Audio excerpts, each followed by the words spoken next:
शेतकरी बंधूंनो नमस्कार. मी निलेश साठे, शेतीवाला डॉक्टर या यूट्यूब चॅनलमध्ये तुमचं सहर्ष स्वागत करतो. आजच्या व्हिडिओच्या माध्यमातून कांदा फुगवून बघूया. कांदा हे कंदवर्गीय पीक आहे. हे बाकी पिकांपेक्षा खूप वेगळं पीक आहे. आपण बघू शकतो टोमॅटो असेल, गिलके असेल, दोडके असेल, कारले असेल, यामध्ये फूल लागतं, कळी लागतं, फळाची निर्मिती होऊन नंतर साईज होते.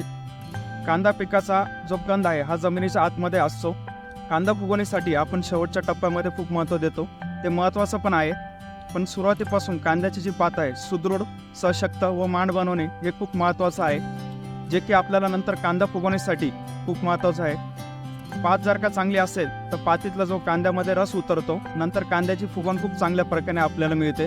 सुरुवातीपासून कांदा पिकामध्ये कीड व रोग यांचं नियंत्रण खूप महत्त्वाचं आहे, चांगल्या पद्धतीने ठेवणं. कांदा पिकावर रोग व किडींचा प्रादुर्भाव जास्त झाला तर कांद्याची पात खराब होते, ती की आपल्याला कांदा फुगवणीसाठी खूप महत्त्वाची असते. जैविक सेंद्रिय खत, नायट्रोजन, फॉस्फरस, पोटॅश, सल्फर यांचं समतोल वापर नसल्यामुळे कांद्याच्या फुगवणीवर परिणाम होतो. त्या फुगवणीसाठी पाण्याचं नियोजन हे खूप महत्त्वाचं आहे. कांद्याच्या वाढीनुसार आपण पाण्याचं नियोजन करत नाही, ते ओळखून पाण्याचं नियोजन केलं पाहिजे. कांदा फुगवणीसाठी वरील गोष्टींचा विचार करून आपण चांगलं नियोजन जर का केलं तर निश्चितच आपल्या खर्चात बचत होईल. आता आपल्याला कांदा फुगवणीसाठी खालील उपाययोजना करायची आहे. कांदा 70 ते 80 दिवसाचा असताना ॲक्वाफट 5-11-35-5 व बायोअल्जिनची फवारणी घ्यायची आहे. प्रमाण 5-11-35-5 एकरी 1 ते 2 किलो, बायोअल्जिन एकरी 1 लिटर. आता आपल्याला दुसरी फवारणी कांदा 80 ते 90 दिवसाचा असताना घ्यायची आहे.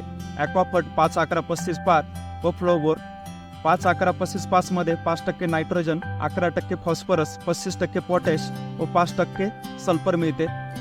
5% सल्फर व 5% नायट्रोजन असल्यामुळे फॉस्फरस व पोटॅशचा अपटेक खूप चांगल्या पद्धतीने मिळते. प्रमाण 5-11-35-5 एकरी 1 ते 2 किलो, फ्लोबोर एकरी 250 ml. आता आपल्याला तिसरी फवारणी कांदा 100 ते 110 दिवसाचा असताना घ्यायची आहे.